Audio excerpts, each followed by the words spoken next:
guys, it's me, Cute Renee here with another video. Please like, comment, and subscribe to my channel. More are coming soon.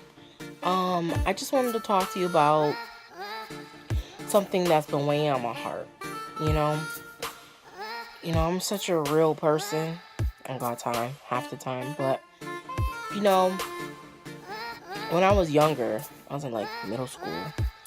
I used to get bullied a lot. I used to get made fun of. I don't know if it's really bullied or like made fun of a lot. And for people that have gotten like made fun of a lot in middle school and then you go to high school, same thing happens to you. And you try to like get over all the bad things that have been said to you in your life. You think that you are the stuff that people say to you. So then you don't know how to evolve out of that person.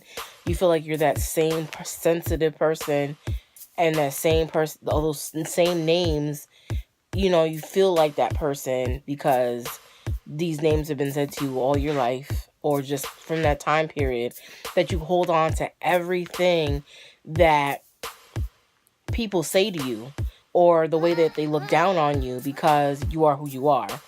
And, if I could show you a picture for me when I was in middle school, high school, you'd be like, oh, that does not look like you, And, when I was, much younger, I was depressed. I wasn't a social butterfly. I was staying to myself. I would just eat because that was the only thing that was a friend to me at the time. But as I grow and I'm a woman now, I've noticed that I still hold those words and the name calling that people called me for so many years on me, that I don't let people in, I don't let friends in like I should. But it's hard, people don't see me, they misunderstand me, they just think I'm not important. And, I'm living and breathing person to tell you that you will get past it. It just sucks that there's mean people in the world. And, it's good. It's going to get better for anybody that's going through the same thing I was going through when I was much younger. Now that I'm older, it's like you got to, say positive things to yourself. You got to motivate yourself to do what's right for yourself. And you're the one that has to, find the strength in yourself to better yourself and to think highly of yourself. Because if you don't think highly of yourself, who's going to do it for you? You're always going to have your parents to help you through your problems. You're always going to have your friends, but sometimes you don't have that. Sometimes you're alone. And, I feel like I was alone and I didn't have anyone in my corner like I should have. And it's just hard, being female and having people name call you for so many years, and you grow out of that and you become a better person. You learn, you don't want to treat anybody the way they've treated you in your past. You treat people with respect, and you don't make them feel less than, or you don't make them feel like the gum on the bottom of your shoe. And trust me, I know that it feels horrible to feel like that, or for someone to put me in that bubble, because it sucks. It doesn't feel good. People just don't take the time to get to know me because I'm a big girl or a plus size girl. Like, take your time to get to know me. I'm a nice person.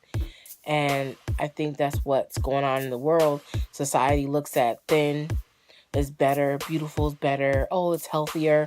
How do you know it's really better if you're constantly,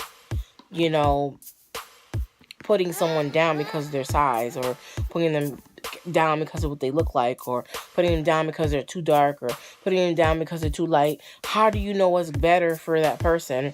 And how do you know that it's okay to talk to someone any old way and make them feel like they're not important? And I don't know, like, it hurts me because colorism is something that people do, and I am not a part of that. I am who I am. when I was younger, I was much darker. And when I say darker, I don't mean it in a way of like, I medically, like, because I have eczema, my skin would get really dark and would get really dry and it would shed because I would scratch. And when I would scratch, it would make my skin get really, like, irritated. It was just really bad. And it was hard to maintain. It was hard to, like, go out in public because people would just automatically like, oh my gosh, what's wrong with her, you know? And it just took one doctor, two doctors to really figure out, you know, what is the right ointments or what's the right medication for me to use on my skin to get me better.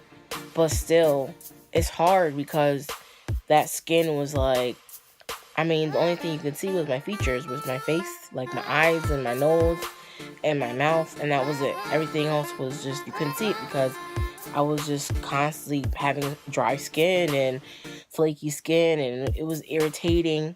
It was like the same material or the same, like, feeling as if you were like feeling like an alligator skin, like how their skin's real bumpy and, you know, a little bit dry. That's how my skin was when I was much younger. And now that I'm on ointments and, you know, I'm using the right medication to help me, you know, it's hard, you know, because there's been people out there that don't have that, you know. They have beautiful skin, you know. They are beautiful, and everybody's beautiful in their own way. And for you to, like, down someone because of their size or the color or their skin is disrespectful. It's not beautiful. That's not what God did for us, you know. I'm not a religious person, but I am a spiritual person. And all I can say to you is that we're all the same, you know. It shouldn't matter what color we are. It shouldn't matter what race we are. It shouldn't matter how tall I am. It doesn't matter how big I am. It shouldn't matter how I use my words. But I'm telling you one thing for sure. It's sad that we have racism. It's sad that we have people that don't like each other because of the color of your skin. I understand everybody's race matters.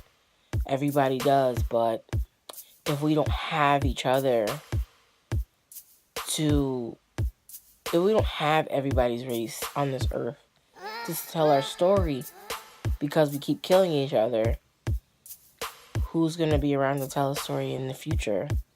Who's going to be around to help us in the future? We got to stop it now, and we got to try to make it better.